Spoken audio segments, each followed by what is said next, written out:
Children of the corn.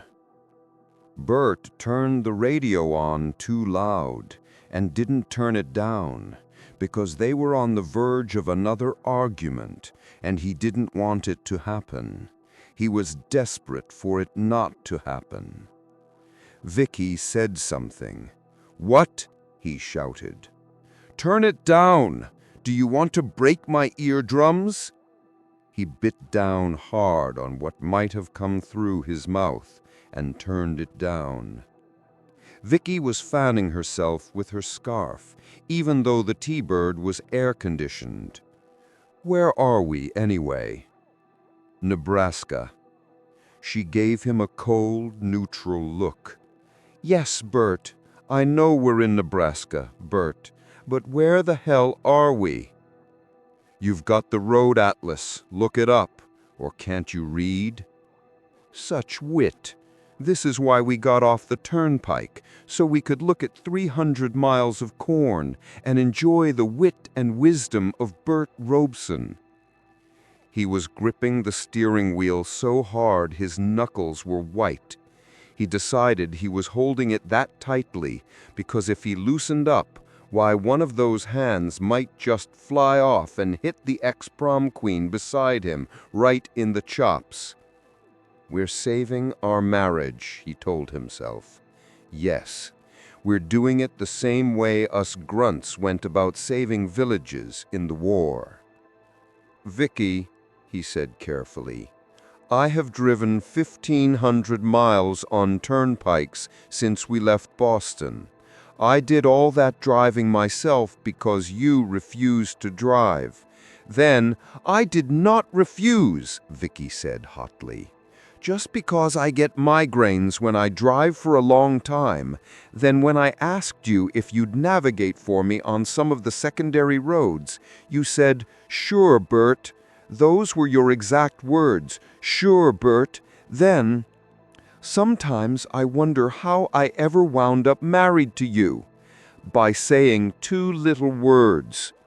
She stared at him for a moment, white-lipped, and then picked up the road atlas.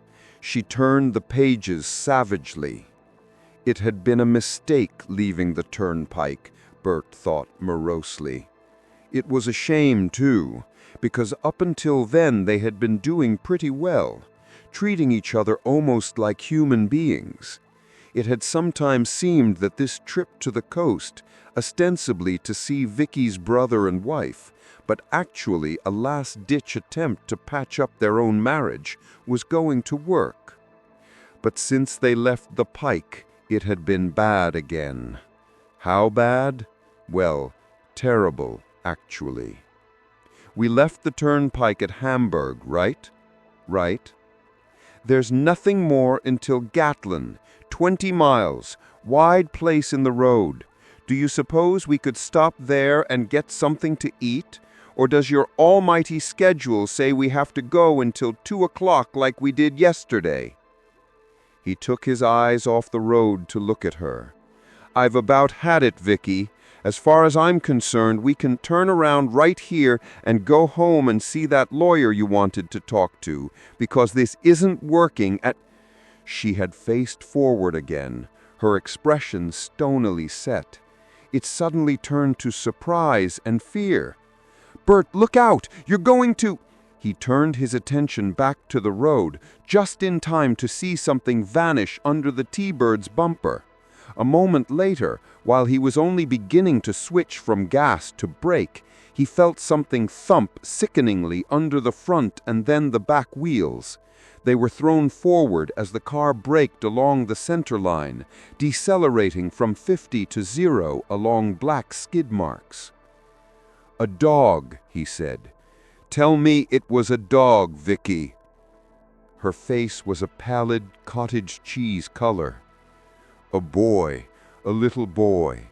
He just ran out of the corn, and congratulations, Tiger." She fumbled the car door open, leaned out, threw up. Bert sat straight behind the T-bird's wheel, hands still gripping it loosely. He was aware of nothing for a long time but the rich, dark smell of fertilizer. Then he saw that Vicky was gone, and when he looked in the outside mirror, he saw her stumbling clumsily back towards a heaped bundle that looked like a pile of rags. She was ordinarily a graceful woman, but now her grace was gone, robbed. It's manslaughter. That's what they call it. I took my eyes off the road. He turned the ignition off and got out. The wind rustled softly through the growing man-high corn, making a weird sound like respiration. Vicky was standing over the bundle of rags now, and he could hear her sobbing. He was halfway between the car and where she stood, and something caught his eye on the left, a gaudy splash of red amid all the green, as bright as barn paint. He stopped, looking directly into the corn. He found himself thinking anything to untrack from those rags that were not rags, that it must have been a fantastically good growing season for corn. It grew close together, almost ready to bear. You could plunge into those neat shaded rows and spend a day trying to find your way out again. But the neatness was broken here.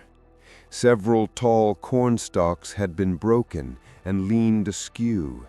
And what was that further back in the shadows?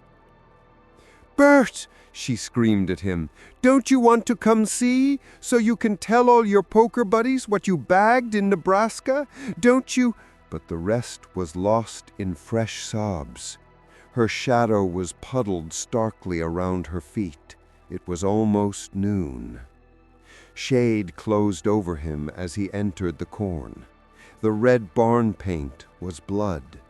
There was a low, somnolent buzz as flies lit, tasted, and buzzed off again, maybe to tell others. There was more blood on the leaves further in. Surely it couldn't have splattered this far. And then he was standing over the object he had seen from the road. He picked it up. The neatness of the rows was disturbed here. Several stalks were canted drunkenly. 2 of them had been broken off clean. The earth had been gouged. There was blood. The corn rustled. With a little shiver, he walked back to the road. Vicky was having hysterics, screaming unintelligible words at him, crying, laughing. Who would have thought it could end in such a melodramatic way? He looked at her and saw he wasn't having an identity crisis or a difficult life transition or any of those trendy things. He hated her. He gave her a hard slap across the face. She stopped short and put her hand against the reddening impression of his fingers. "You'll go to jail, Bert," she said solemnly. "I don't think so," and he put the suitcase he had found in the corn at her feet. "What?" "I don't know. I guess it belonged to him." He pointed to the sprawled, face-down body that lay in the road. No more than 13 from the look of him. The suitcase was old. The brown leather was battered and scuffed. 2 hanks of clothesline had been wrapped around it and tied in large, clownish grannies. Vicky bent to undo one of them, saw the blood greased into the knot, and withdrew. Bert knelt and turned the body over gently.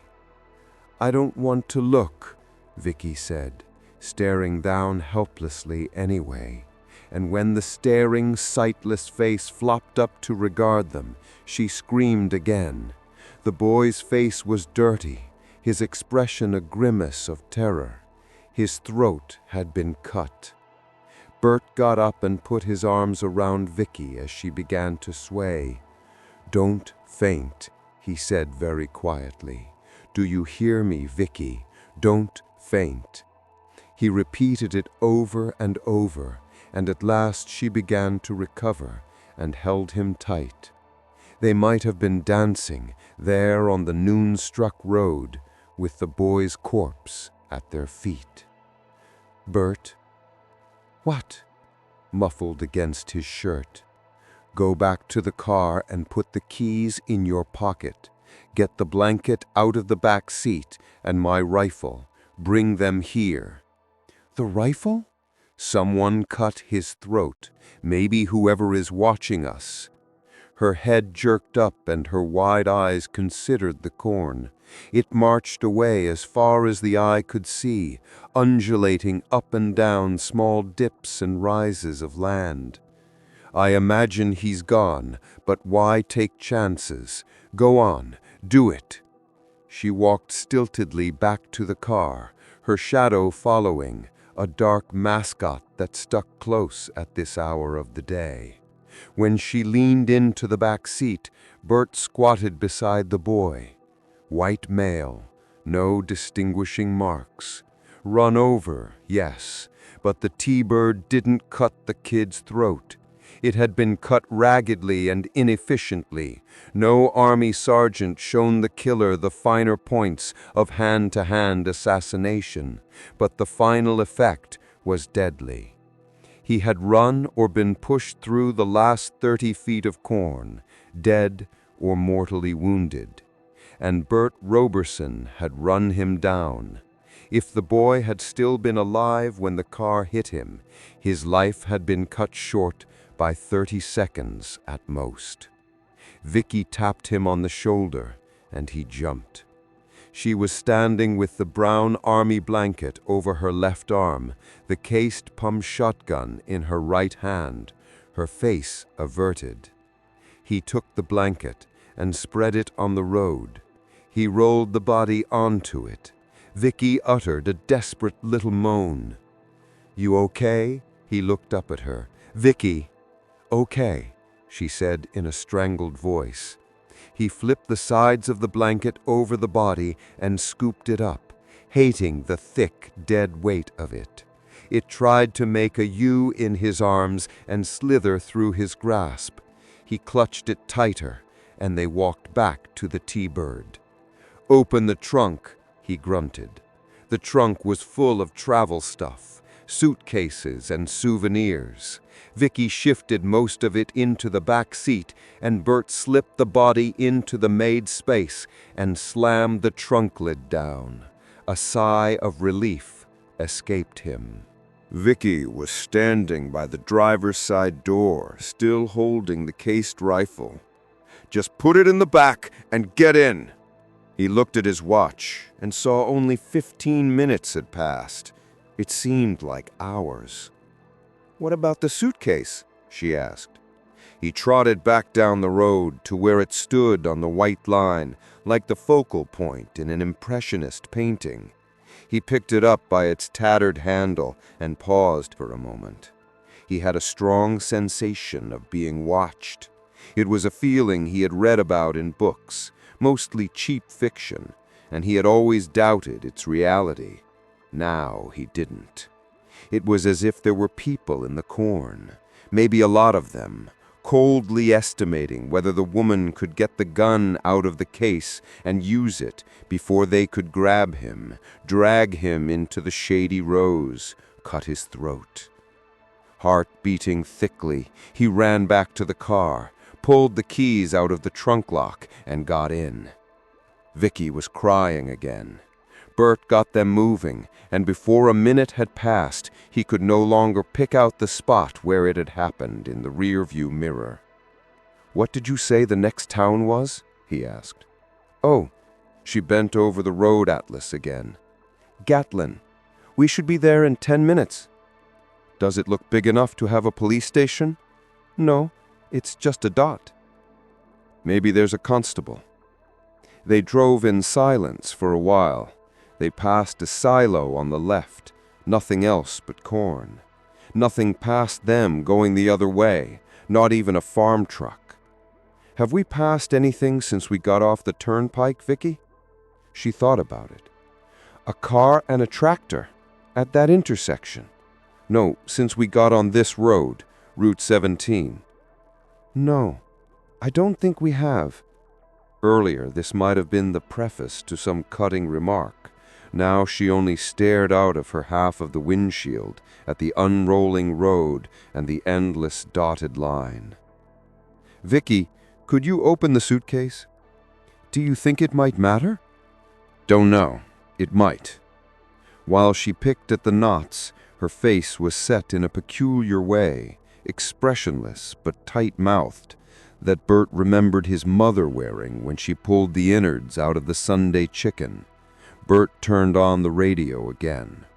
The pop station they had been listening to was almost obliterated in static, and Bert switched, running the red marker slowly down the dial. Farm reports, Buck Owens, Tommy Wynette, all distant, nearly distorted into babble. Then, near the end of the dial, one single word blared out of the speaker, so loud and clear that the lips which uttered it might have been directly beneath the grill of the dashboard speaker. "Atonement!" this voice bellowed. Bert made a surprised grunting sound. Vicky jumped. "Only by the blood of the Lamb are we saved," the voice roared, and Bert hurriedly turned the sound down. This station was close, all right.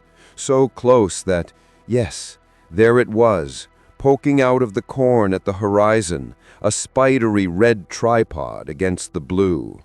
The radio tower. Atonement is the word, brothers and sisters. There's some that thinks it's okay to get out in the world, as if you could work and walk in the world without being smirched by the world. Now, is that what the Word of God teaches us? Off mic, but still loud. No! Holy Jesus! The evangelist shouted, and now the words came in a powerful pumping cadence, almost as compelling as a driving rock and roll beat. When they gonna know that way is death? When they gonna know that the wages of the world are paid on the other side? Huh? The Lord has said there's many mansions in his house, but there's no room for the fornicator, no room for the coveter, no room for the defiler of the corn, no room. Vicky snapped it off. That drivel makes me sick. What did he say? Bert asked her. What did he say about corn? I didn't hear it. She was picking at the second clothesline knot. He said something about corn. I know he did. I got it, Vicky said, and the suitcase fell open in her lap. They were passing a sign that said, Gatlin, 5 miles. Drive carefully. Protect our children. The sign had been put up by the Elks. There were 22 bullet holes in it. Socks, 2 pairs of pants, a shirt, a belt, a string tie with a... She held it up, showing him the peeling gilt neck clasp. Who's that? Bert glanced at it. Hopalong Cassidy, I think. Oh, she put it back. She was crying again. After a moment, Bert said, Did anything strike you funny about that radio sermon? No, I heard enough of that stuff as a kid to last me forever. I told you about it. Didn't you think he sounded kind of young, that preacher? She uttered a mirthless laugh. A teenager, maybe. So what? That's what's so monstrous about that whole trip. They like to get hold of them when their minds are still rubber. They know how to put all the emotional checks and balances in. You should have been at some of the tent meetings my mother and father dragged me to. Some of the ones I was saved at. Let's see. There was Baby Hortense, the singing marvel. She was 8. She'd come on and sing Leaning on the Everlasting Arms while her daddy passed the plate, telling everybody to dig deep now. Let's not let this little child of God down. Then there was Norman Staunton. He used to preach hellfire and brimstone in this little Lord Fauntleroy suit with short pants. He was only 7. She nodded at his look of unbelief. They weren't the only 2 either. There were plenty of them on the circuit. They were good draws. She spat the word. Ruby Stampnell. She was a 10-year-old faith healer.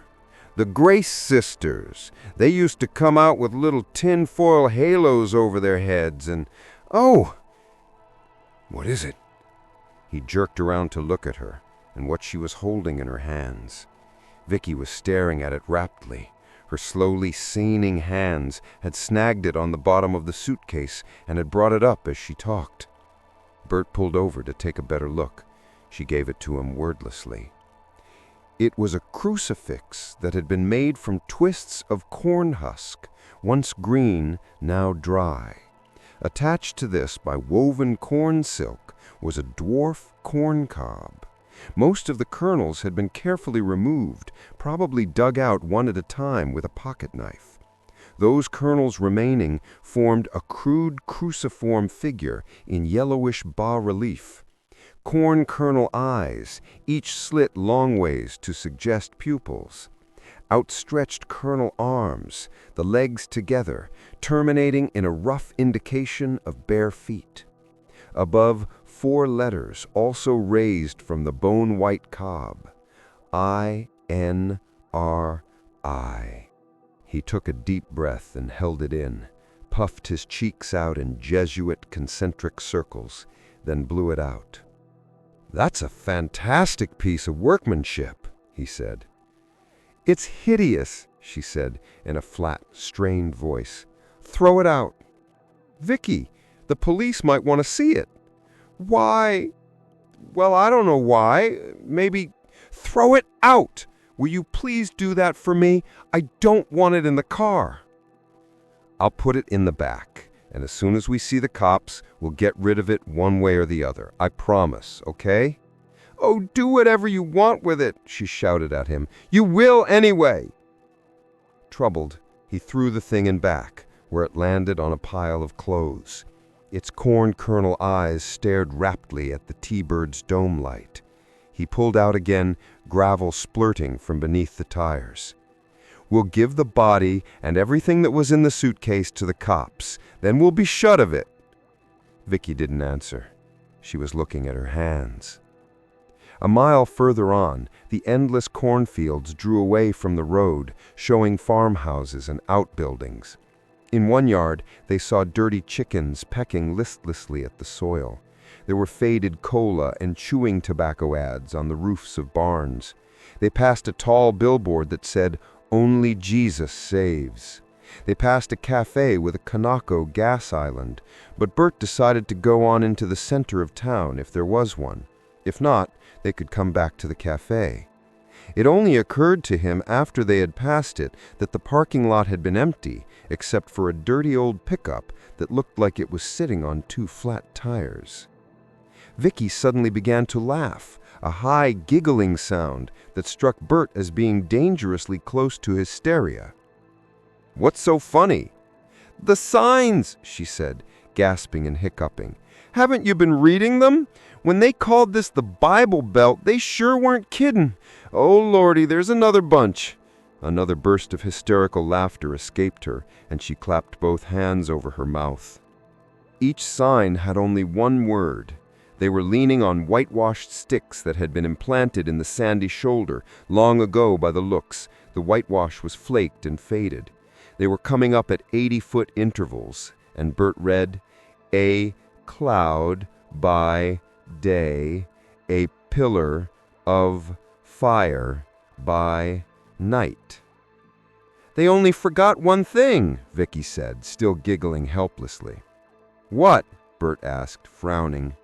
"Burma shave!" She held a knuckled fist against her open mouth to keep in the laughter, but her semi-hysterical giggles flowed around it like effervescent ginger ale bubbles. "Are you all right, Vicky?" "I will be, just as soon as we're 1,000 miles away from here, in sunny, sinful California, with the Rockies between us and Nebraska." Another group of signs came up, and they read them silently. "Take this and eat, saith the Lord God." Now why, Bert thought, should I immediately associate that indefinite pronoun with corn? Isn't that what they say when they give you communion? It had been so long since he had been to church that he really couldn't remember. He wouldn't be surprised if they used cornbread for holy wafer around these parts. He opened his mouth to tell Vicky that, and then thought better of it. They breasted a gentle rise, and there was Gatlin below them, all 3 blocks of it, looking like a set from a movie about the Depression. "There'll be a constable," Bert said, and wondered why the sight of that hick, one-time-tabled town dozing in the sun should have brought him a lump of dread. They passed a speed sign, proclaiming that no more than 30 was now in order, and another sign, rust-flecked, which said, "You are now entering Gatlin, nicest little town in Nebraska or anywhere else. Pop 5431. Dusty elms stood on both sides of the road, most of them diseased. They passed the Gatlin lumber yard and a 76 gas station, where the price signs swung slowly in a hot noon breeze. Reg 35.9, high test 38.9, and another which said, "Hi, truckers, diesel fuel around back." They crossed Elm Street, then Birch Street, and came up on the town square. The houses lining the streets were plain wood with screened porches, angular and functional. The lawns were yellow and dispirited. Up ahead, a mongrel dog walked slowly out into the middle of Maple Street, stood looking at them for a moment, then lay down in the road with its nose on its paws. "Stop," Vicky said. "Stop right here." Bert pulled obediently to the curb. "Turn around. Let's take the body to Grand Island. That's not too far, is it? Let's do that." "Vicky, what's wrong?" "What do you mean, what's wrong?" she asked, her voice rising thinly. "This town is empty, Bert. There's nobody here but us. Can't you feel that?" He had felt something, and still felt it, but "It just seems that way. But it sure is a one-hydrant town, probably all up in the square having a bake sale or a bingo game." "There's no one here." She said the words with a queer, strained emphasis. "Didn't you see that 76 station back there?" "Sure, by the lumber yard, so what?" His mind was elsewhere, listening to the dull buzz of a cicada burrowing into one of the nearby elms. He could smell corn, dusty roses, and fertilizer, of course.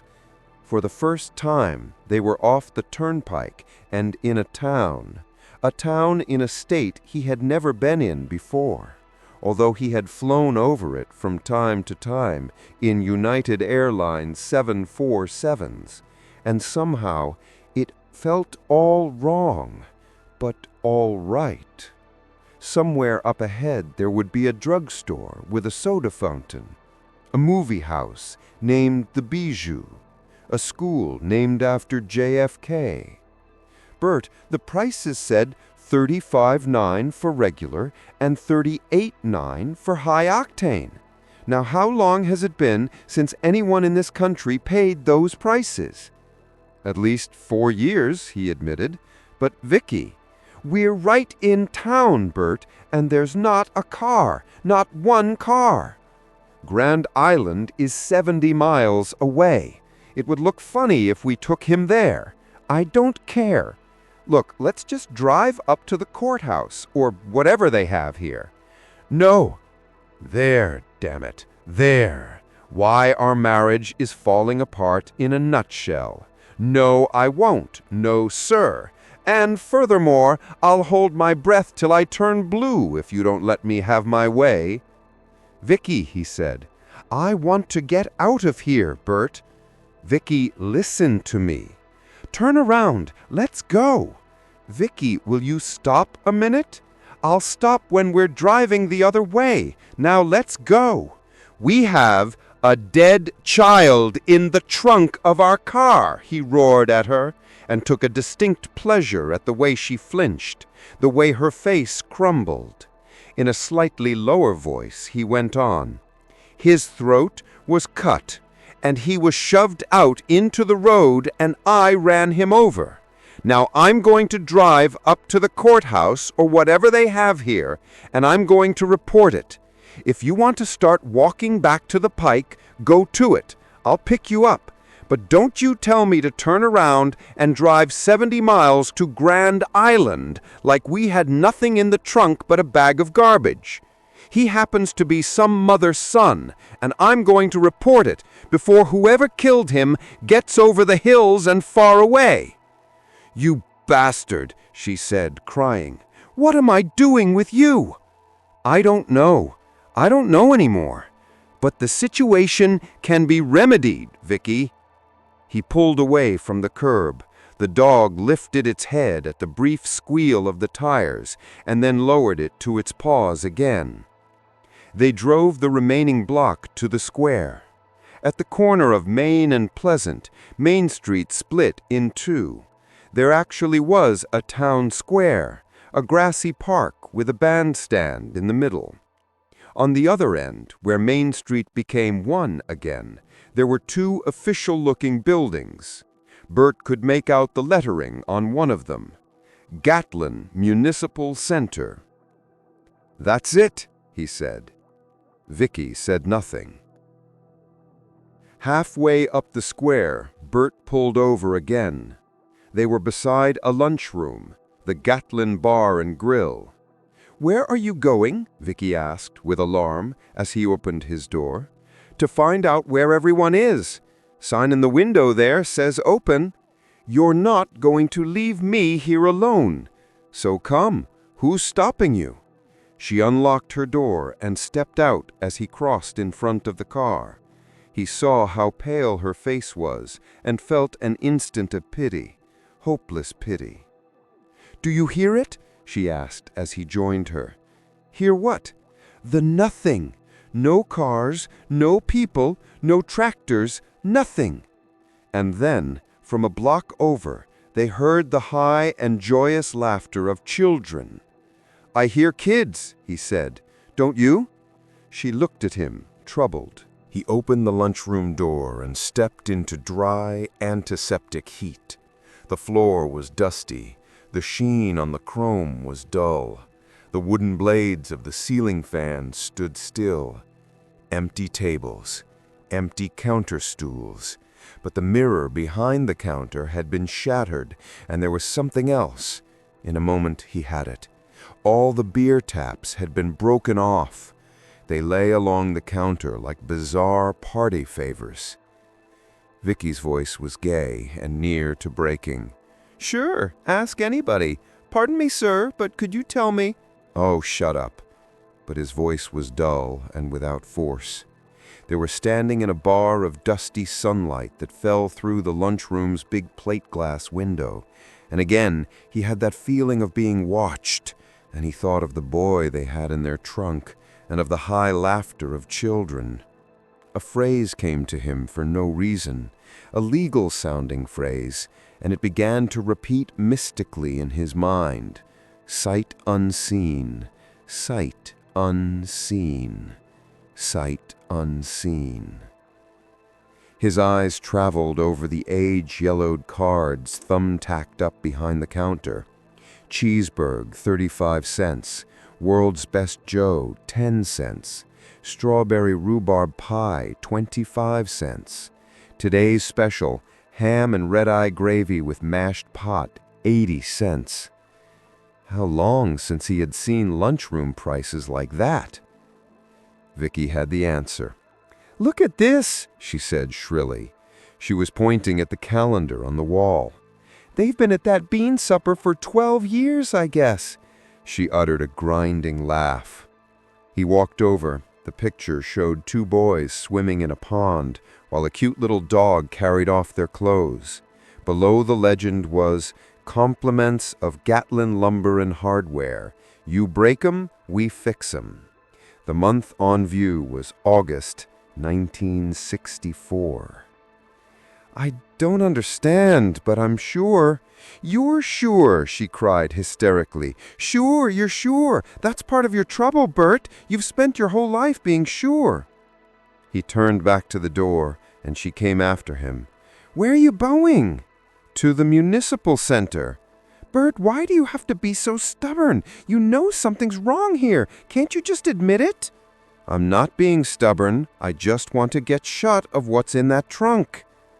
They stepped out onto the sidewalk, and Bert was struck afresh with the town's silence and with the smell of fertilizer. Somehow you never thought of that smell when you buttered an ear and salted it and bit in. Complements of sun, rain, all sorts of man-made phosphates, and a good healthy dose of cow shit. But somehow this smell was different from the one he had grown up with in rural upstate New York.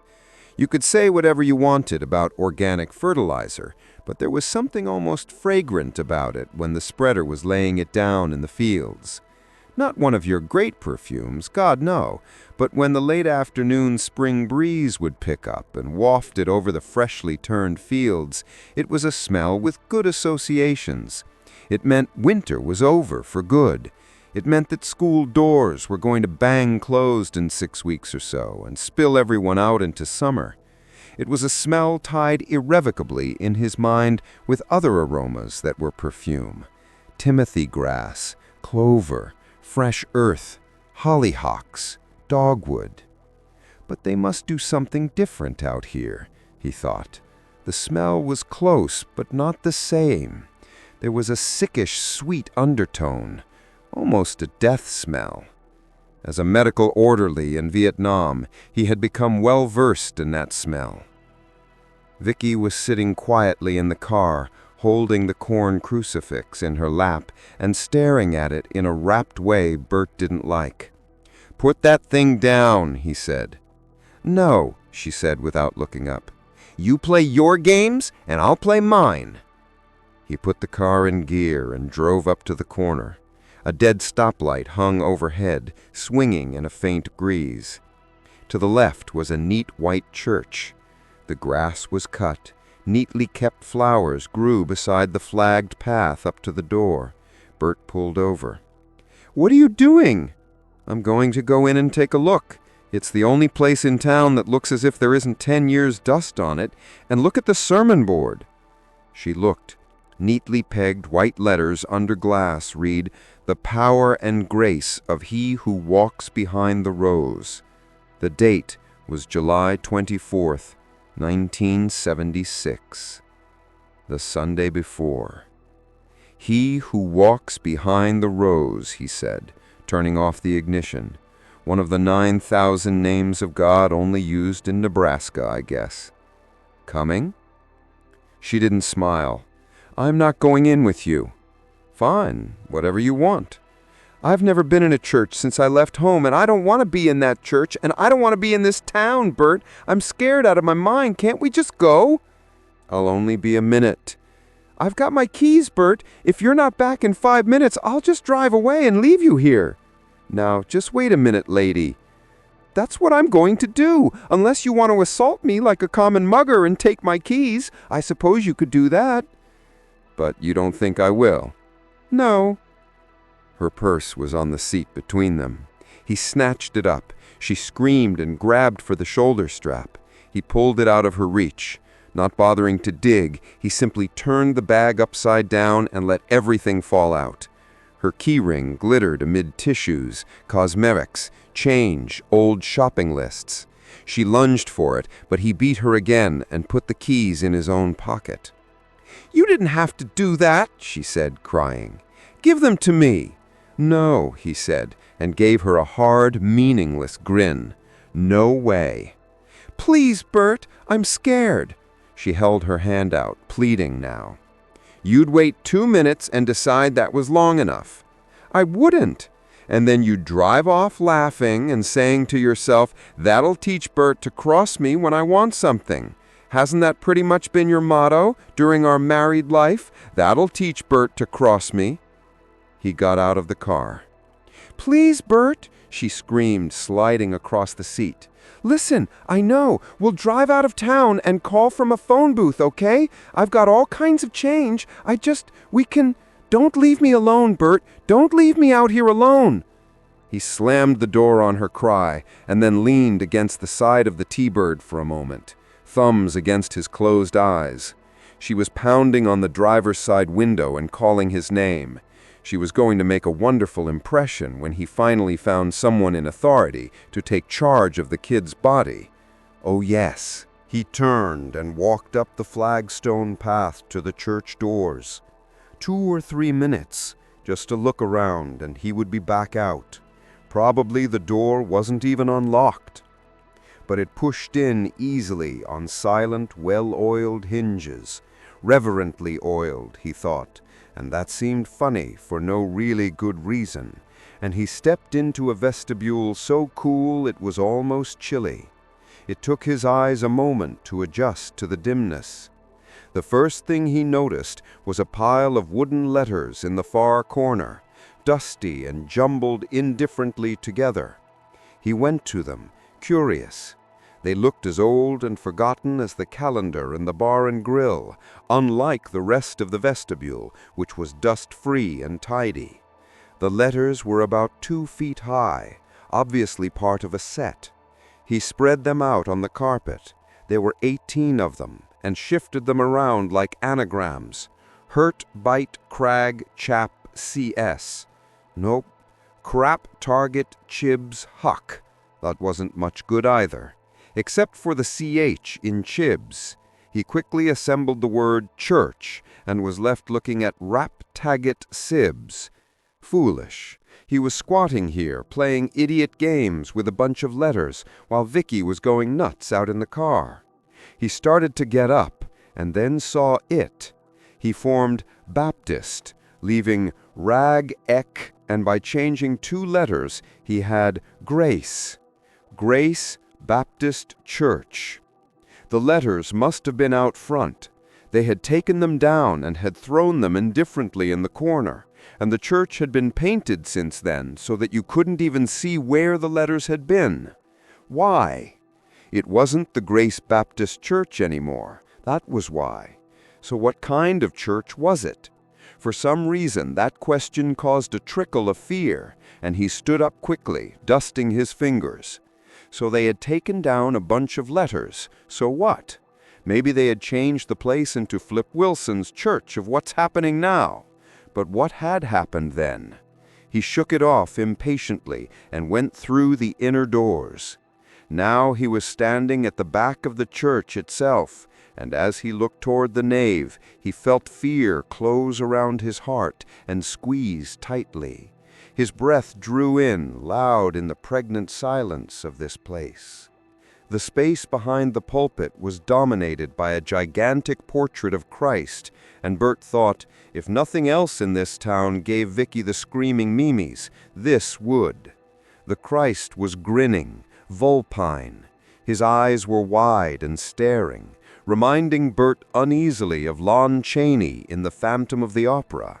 In each of the wide black pupils, someone, a sinner presumably, was drowning in a lake of fire.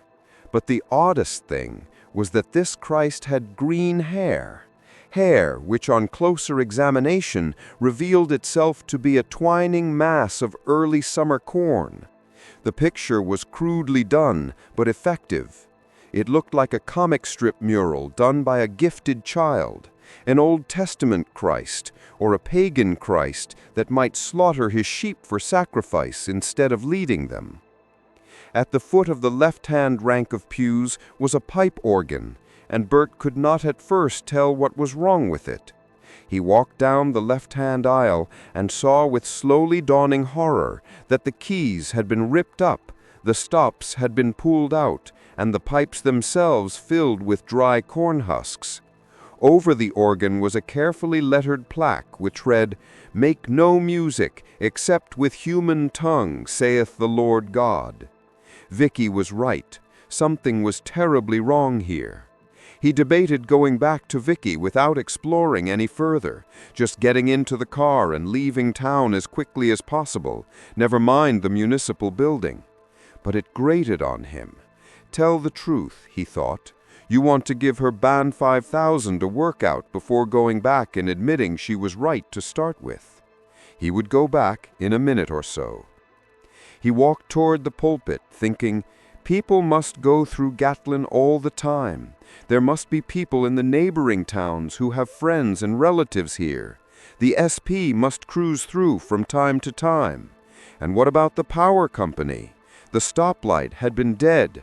Surely they'd know if the power had been off for 12 long years. Conclusion? What seemed to have happened in Gatlin was impossible. Still, he had the creeps. He climbed the 4 carpeted steps to the pulpit and looked over the deserted pews glimmering in the half-shadows. He seemed to feel the weight of those eldritch and decidedly unchristian eyes boring into his back. There was a large Bible on the lectern, open to the 38th chapter of Job. Bert glanced down at it and read, "Then the Lord answered Job out of the whirlwind, and said, Who is this that darkeneth counsel with words without knowledge? Where wast thou when I laid the foundations of the earth? Declare if thou hast understanding. The Lord, he who walks behind the rows, declare if thou hast understanding, and please pass the corn." He fluttered the pages of the Bible, and they made a dry, whispering sound in the quiet, the sound that ghosts might make if there really were such things. And in a place like this, you could almost believe it. Sections of the Bible had been chopped out, mostly from the New Testament, he saw.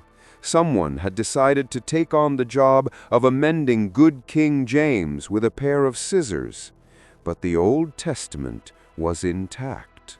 He was about to leave the pulpit when he saw another book on a lower shelf and took it out, thinking it might be a church record of weddings and confirmations and burials.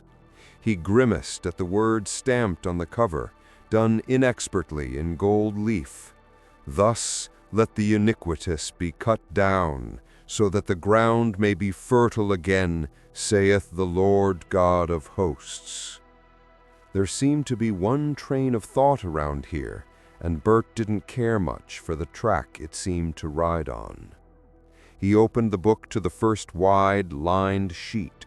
A child had done the lettering, he saw immediately.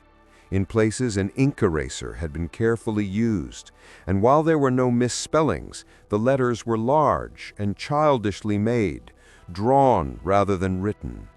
The first column read, Amos Deegan, Richard, born September 4th, 1945, September 4th, 1964.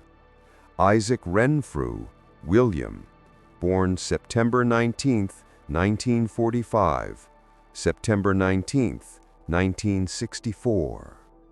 Zephaniah Kirk, George, born October 14th, 1945, October 14th, 1964.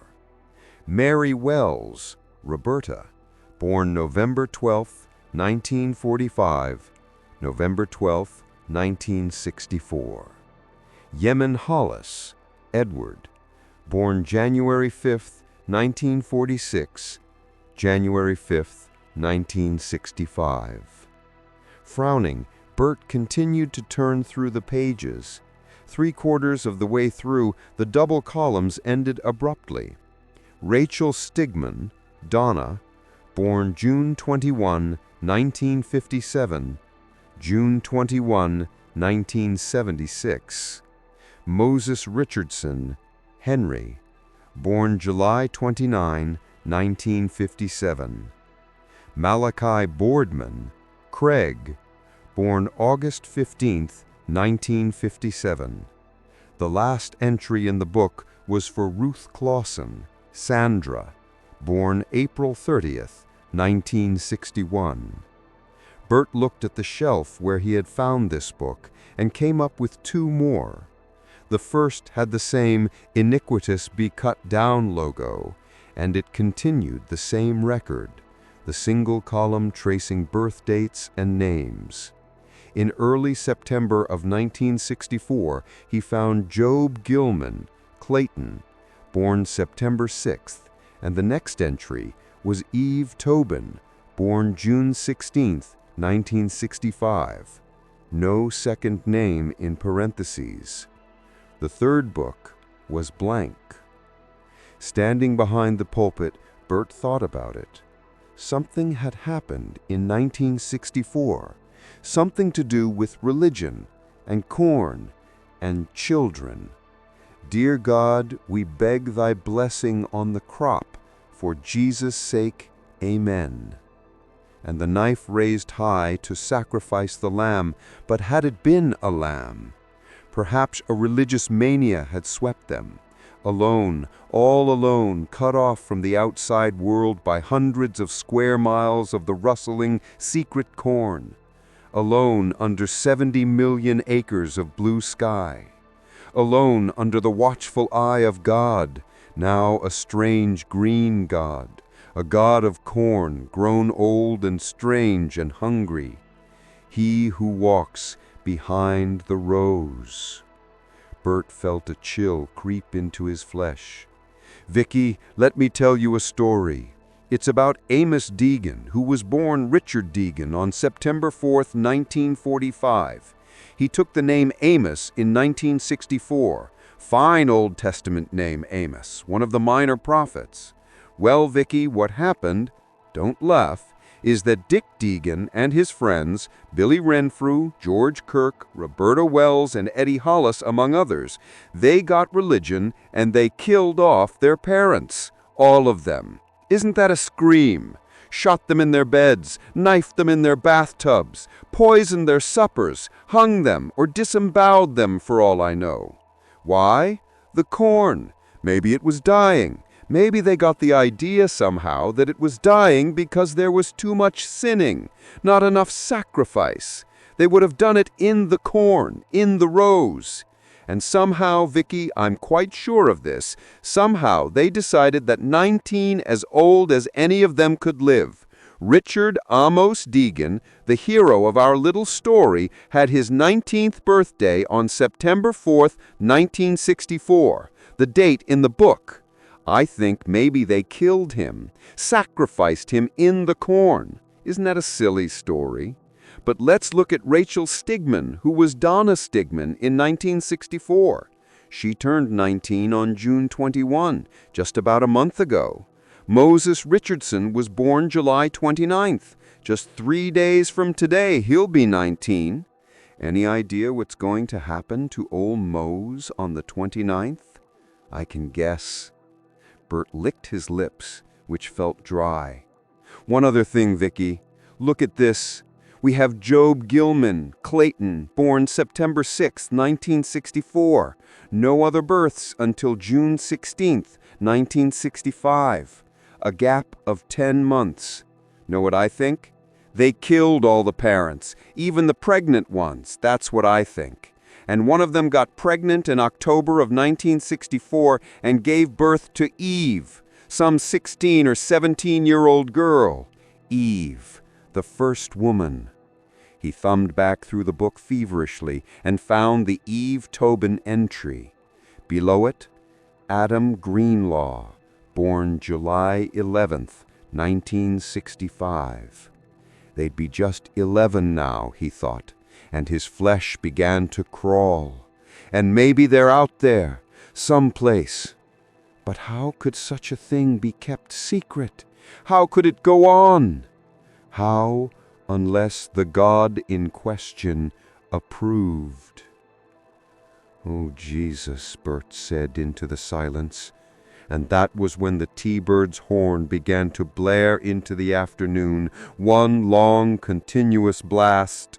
Bert jumped from the pulpit and ran down the center aisle. He threw open the outer vestibule door, letting in hot sunshine, dazzling.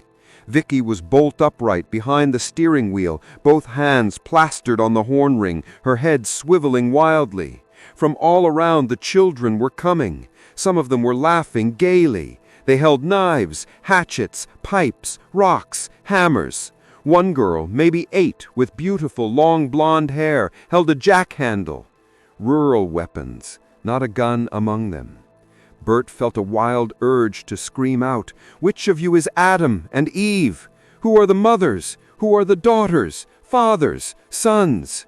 Declare if thou hast understanding." They came from the side streets, from the town green, through the gate in the chain-link fence around the school playground a block further west. Some of them glanced indifferently at Bert, standing frozen on the church steps, and some of them nudged each other and smiled, the sweet smiles of children. The girls were dressed in long brown wool and faded sunbonnets. The boys, like Quaker parsons, were all in black and wore round-crowned, flat-brimmed hats. They streamed across the town square toward the car, across lawns. A few came across the front yard of what had been the Grace Baptist Church until 1964. One or two of them almost close enough to touch. "The shotgun!" Bert yelled. "Vicky, get the shotgun!" But she was frozen in her panic. He could see that from the steps. He doubted she could even hear him through the closed windows. They converged on the Thunderbird. The axes and hatchets and chunks of pipe began to rise and fall. "My God, am I seeing this?" he thought frozenly. An arrow of chrome fell off the side of the car. The hood ornament went flying. Knives scrawled spirals through the sidewalls of the tires, and the car settled. The horn blared on and on. The windshield and side windows went opaque and cracked under the onslaught. And then the safety glass sprayed inward, and he could see again. Vicky was crouched back, only one hand on the horn ring now, the other thrown up to protect her face. Eager young hands reached in, fumbling for the lock-unlock button. She beat them away wildly. The horn became intermittent, and then stopped altogether. The beaten and dented driver's side door was hauled open. They were trying to drag her out, but her hands were wrapped around the steering wheel. Then one of them leaned in, knife in hand, and... His paralysis broke, and he plunged down the steps, almost falling, and ran down the flagstone walk toward them. One of them, a boy of about 16 with long red hair spilling out from beneath his hat, turned toward him, almost casually, and something flicked through the air. Bert's left arm jerked backward, and for a moment he had the absurd thought that he had been punched at long distance.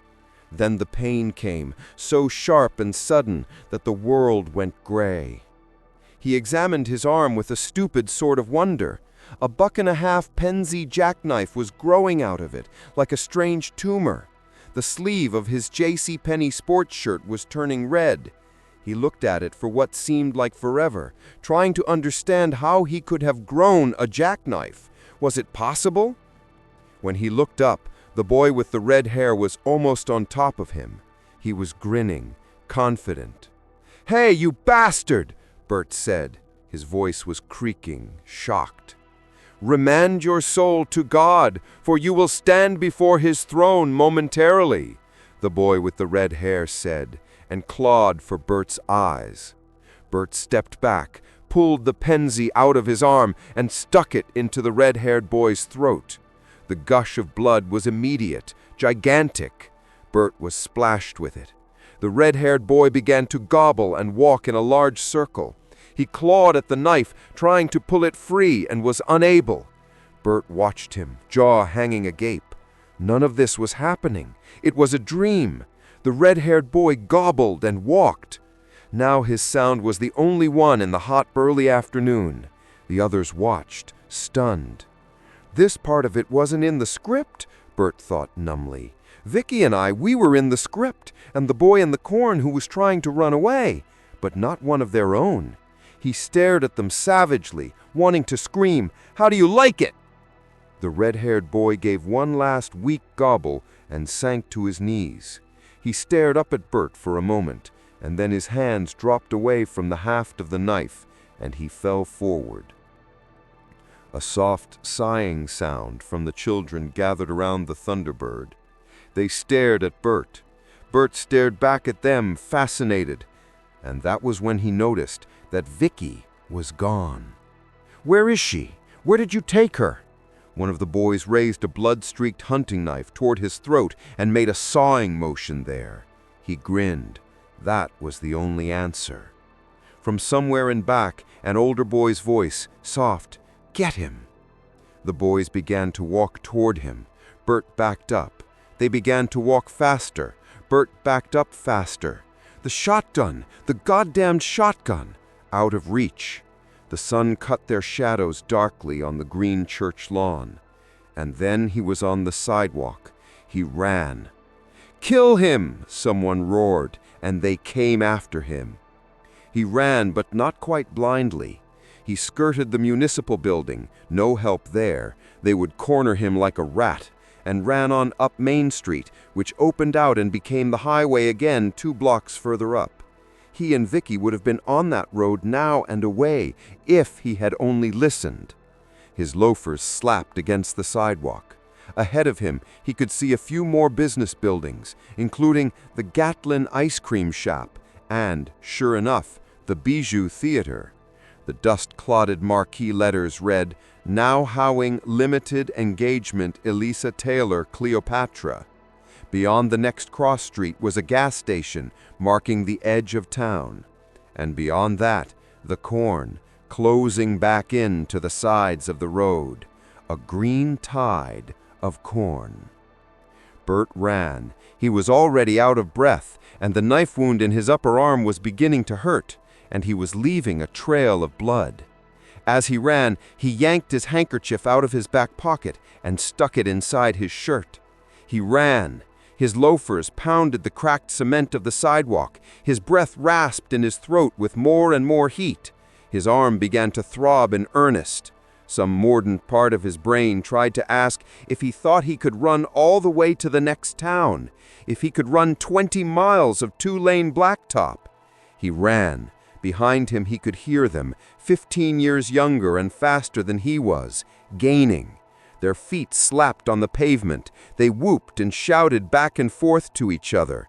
They're having more fun than a 5-alarm fire, Bert thought disjointedly. They'll talk about it for years. Bert ran. He ran past the gas station marking the edge of town. His breath gasped and roared in his chest. The sidewalk ran out under his feet. And now there was only one thing to do, only one chance to beat them and escape with his life. The houses were gone. The town was gone. The corn had surged in a soft green wave back to the edges of the road. The green sword-like leaves rustled softly. It would be deep in there, deep and cool, shady in the rows of man-high corn. He ran past a sign that said, "You are now leaving Gatlin, nicest little town in Nebraska or anywhere else. Drop in any time." "I'll be sure to do that," Bert thought dimly. He ran past the sign like a sprinter closing on the tape and then swerved left, crossing the road, and kicked his loafers away. Then he was in the corn, and it closed behind him and over him like the waves of a green sea, taking him in, hiding him. He felt a sudden and wholly unexpected relief sweep him, and at the same moment he got his second wind. His lungs, which had been shallowing up, seemed to unlock and give him more breath. He ran straight down the first row he had entered, head ducked, his broad shoulders swiping the leaves and making them tremble. 20 yards in, he turned right, parallel to the road again, and ran on, keeping low so they wouldn't see his dark head of hair bobbing amid the yellow corn tassels. He doubled back toward the road for a few moments, crossed more rows, and then put his back to the road and hopped randomly from row to row, always delving deeper and deeper into the corn. At last, he collapsed onto his knees and put his forehead against the ground. He could only hear his own taxed breathing, and the thought that played over and over in his mind was, "Thank God I gave up smoking. Thank God I gave up smoking. Thank God." Then he could hear them, yelling back and forth to each other, in some cases bumping into each other. "Hey, this is my row!" And the sound heartened him. They were well away to his left, and they sounded very poorly organized. He took his handkerchief out of his shirt, folded it, and stuck it back in after looking at the wound. The bleeding seemed to have stopped in spite of the workout he had given it.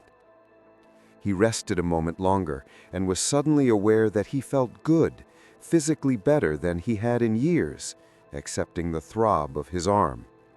He felt well exercised and suddenly grappling with a clear-cut, no matter how insane, problem after 2 years of trying to cope with the incubotic gremlins that were sucking his marriage dry.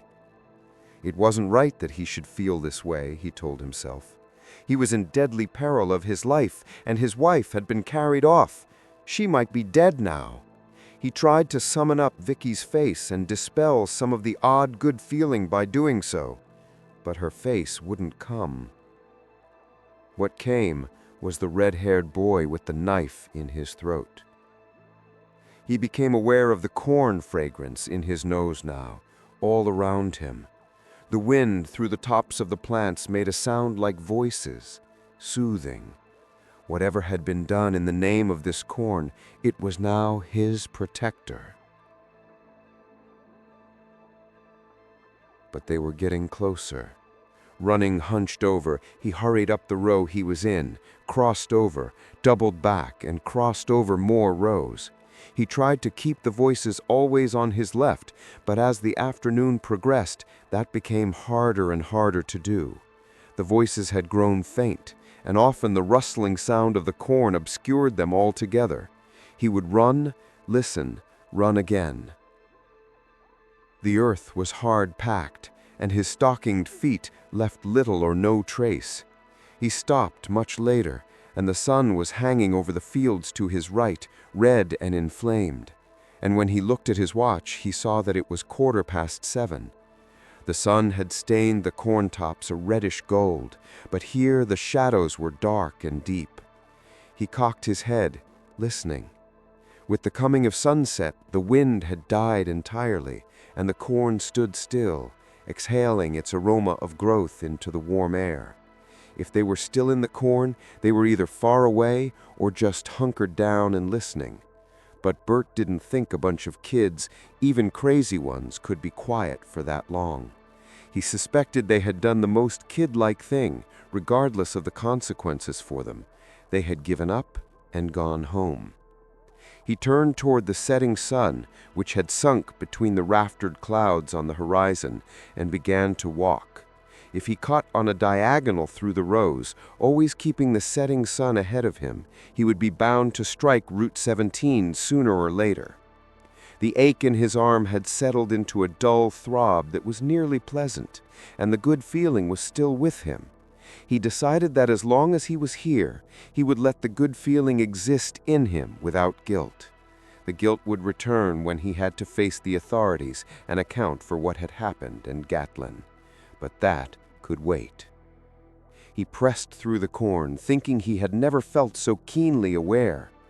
15 minutes later, the sun was only a hemisphere poking over the horizon, and he stopped again, his new awareness clicking into a pattern he didn't like. It was vaguely frightening. He cocked his head. The corn was rustling. Bert had been aware of that for some time, but he just put it together with something else. The wind was still. How could that be? He looked around warily, half expecting to see the smiling boys in their Quaker coats creeping out of the corn, their knives clutched in their hands. Nothing of the sort. There was still that rustling noise, off to the left. He began to walk in that direction, not having to bull through the corn anymore. The row was taking him in the direction he wanted to go, naturally. The row ended up ahead. Ended? No, emptied out into some sort of clearing. The rustling was there. He stopped, suddenly afraid. The scent of the corn was strong enough to be cloying. The rows held on to the sun's heat, and he became aware that he was plastered with sweat and chaff and thin spider strands of corn silk. The bugs ought to be crawling all over him, but they weren't. He stood still, staring toward that place where the corn opened out onto what looked like a large circle of bare earth. There were no minges or mosquitoes in here, no black flies or chiggers. What he and Vicky had called drive-in bugs when they had been courting, he thought with sudden and unexpectedly sad nostalgia. And he hadn't seen a single crow. How was that for weird? A corn patch with no crows. In the last of the daylight, he swept his eyes closely over the row of corn to his left, and saw that every leaf and stalk was perfect, which was just not possible. No yellow blight, no tattered leaves, no caterpillar eggs, no burrows, no— His eyes widened. My God, there aren't any weeds. Not a single one. Every 1.5 foot the corn plants rose from the earth. There was no witchgrass, jimson, pikeweed, whore's hair, or poke salad. Nothing. Bert stared up, eyes wide. The light in the west was fading. The raftered clouds had drawn back together. Below them, the golden light had faded to pink and ochre. It would be dark soon enough. It was time to go down to the clearing in the corn and see what was there. Hadn't that been the plan all along? All the time he had thought he was cutting back to the highway, hadn't he been being led to this place? Dread in his belly, he went on down to the row and stood at the edge of the clearing. There was enough light left for him to see what was here. He couldn't scream. There didn't seem to be enough air left in his lungs. He tottered in on legs like slats of splintery wood. His eyes bulged from his sweaty face. "Vicky," he whispered. "Oh, Vicky, my God!" She had been mounted on a crossbar like a hideous trophy, her arms held at the wrists and her legs at the ankles with twists of common barbed wire, 70 cents a yard at any hardware store in Nebraska. Her eyes had been ripped out, the sockets were filled with the moon flax of corn silk. Her jaws were wrenched open in a silent scream, her mouth filled with corn husks. On her left was a skeleton in a moldering surplice. The nude jawbone grinned. The eye socket seemed to stare at Bert jocularly, as if the one-time minister of the Grace Baptist Church was saying, "It's not so bad. Being sacrificed by pagan devil children in the corn is not so bad.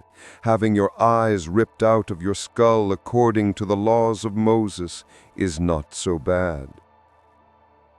To the left of the skeleton in the surplice was a second skeleton, this one dressed in a rotting blue uniform. A hat hung over the skull, shading the eyes, and on the peak of the cap was a greenish-tinged badge reading "Police Chief." That was when Bert heard it coming. Not the children, but something much larger moving through the corn and toward the clearing. Not the children, no. The children wouldn't venture into the corn at night. This was the holy place, the place of he who walks behind the rows.